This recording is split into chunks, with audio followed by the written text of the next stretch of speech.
All right, hi guys, we are going to be looking today at week 2, module 1, bias and World War II in Germany.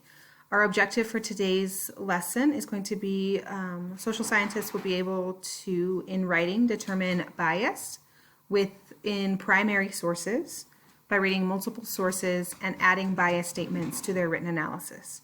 Remember that a primary source was written at the time. It was something I was there, I saw this happen, and I created this source.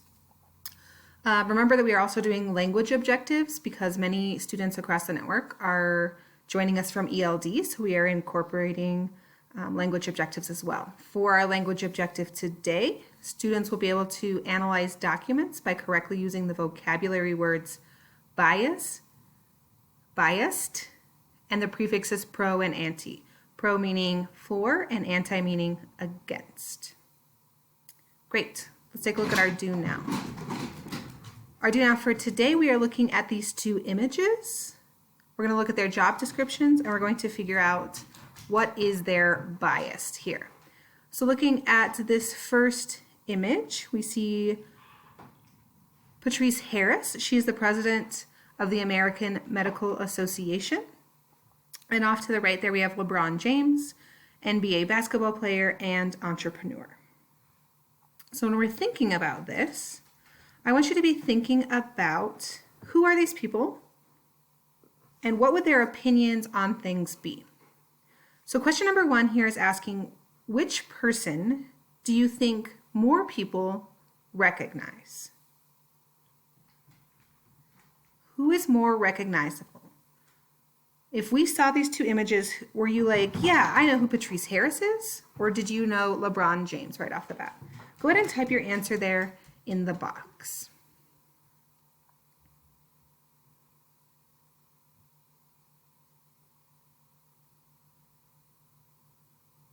Great, continuing on. Question number 2 is asking us, which person is more reliable and should be trusted to help people understand coronavirus and why? So we're looking at those two images, again, Patrice Harris and LeBron James, and we are deciding which of these people is more reliable and should be trusted to help us understand coronavirus and why. That is a 2-part question, so I expect 2 parts to be answered. Go ahead and type your box there. Type your response in the box there. You are either typing Patrice Harris is probably more reliable because, or LeBron James is probably more reliable because.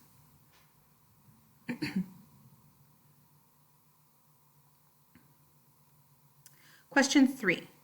Why would LeBron James not be a good person to be trusted when discussing coronavirus?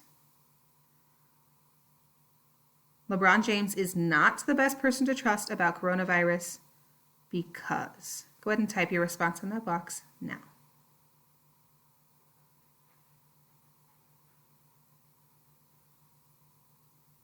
Excellent. In addition to our do now, we're going to review our vocabulary, do some vocabulary practice, and then you'll transition to a different video.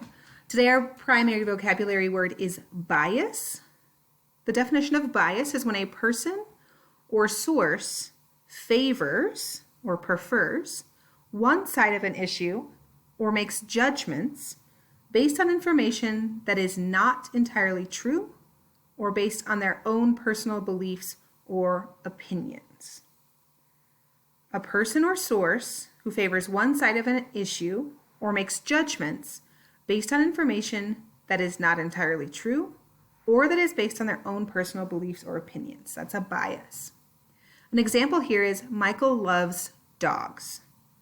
When his mom asked him which of his 2 pets was his favorite, Betty the cat or Doug the dog, Michael chose Doug. This doesn't mean his dog is actually better than his cat. It does, however, show that Michael's bias leads him to his answer. So when we write about our bias in sources, we can write it in a couple different ways. We can say someone is biased, or we can say they have a bias. Bias isn't always negative. If you are biased for or you are biased against something or someone. If a source is biased for something, you can use the prefix pro. And if the source is against something, you can use the prefix anti. So in the example above, we would say Michael has a pro-dog bias. We can also say he has an anti-cat bias. All right, let's do some vocabulary practice. This is your chance to show me that. Again, based on the context clues in each passage, you are using the highlighter up here at the top to choose the answer that best identifies the bias of the author. So remember, you're looking for the best choice here. Passage number 1 says, growing up in France, I could not believe how much Americans loved American football. Grown men getting dressed up in helmets and beating each other up. It's disgusting. I'm glad I live in a country where we play civilized sports, where we play real football. What is the bias or the opinion of the author is showing in the passage above? Letter A says, because of where he lives, the author has a pro-American sports bias, believing that American sports are the best. Choice B.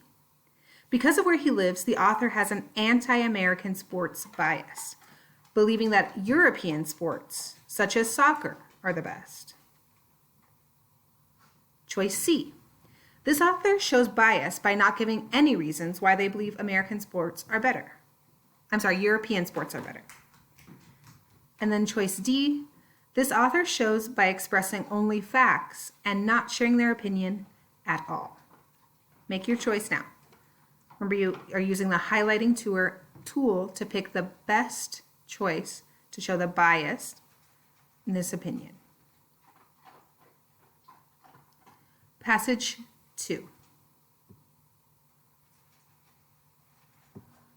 My whole life, ever since I was a little girl, all I could think about was becoming a doctor.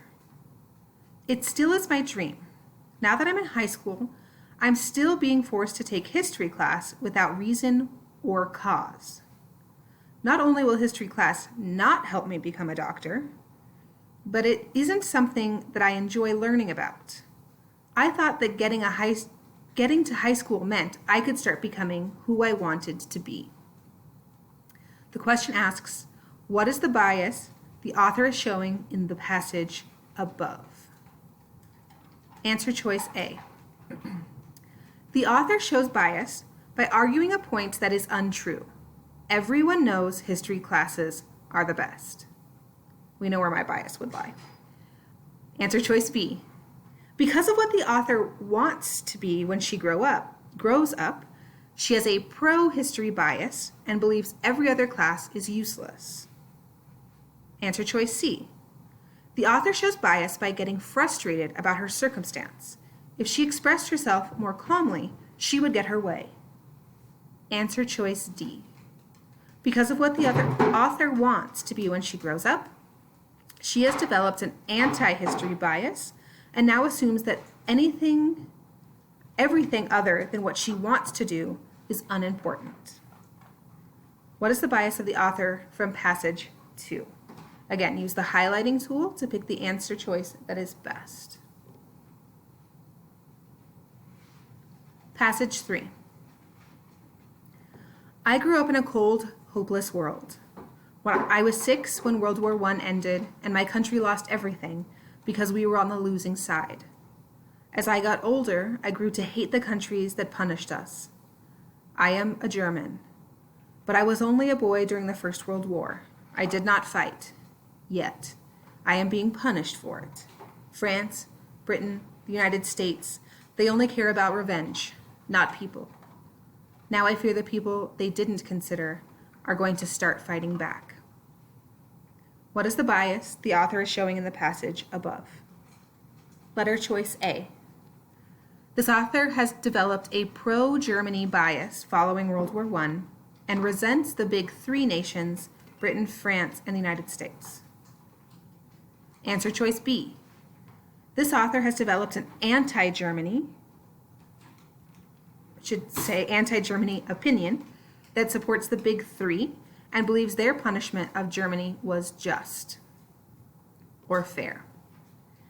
Answer choice C.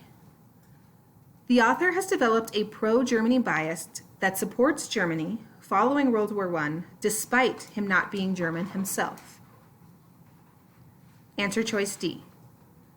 The author has developed an anti-Germany bias that supports the Big Three and their actions, even though he is a German citizen. Again, you are highlighting your answer using the highlighter tool to show the bias from the author in the passage above.